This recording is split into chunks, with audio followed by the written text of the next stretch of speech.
Abang-abang kung paano bibigyang buhay ni na Julian San Jose at LJ Reyes sa Afternoon Prime TV remake ang tumatak na confrontation scene sa 80s movie na Pinulot Ka Lang sa Lupa. Ang Star Bites sa ni Aubrey Carampel. Yan! Eh, dito ang kumain. Sige! Ganyang pagmamalupit ang sinapit ni Santina kay Angeli sa episode ng Pinulot Ka Lang sa Lupa. Ano bang gusto mo patunayan? Na ikaw ang magaling, ikaw ang bida. Sorry, but I don't need your help. Pero hindi pa yan ang sukdulan dahil inaabangan bukas ang kanilang salpukan na remake ng pool scene mula sa original 1987 film na pinagbidahan noon ni na Lorna Tolentino at Maricel Soriano.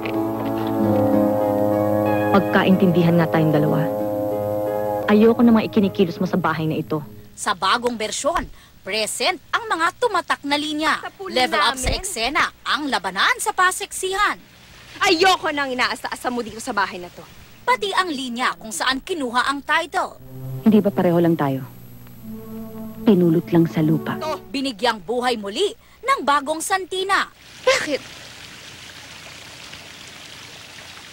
Pareho lang naman tayo. Pinulot sa lupa.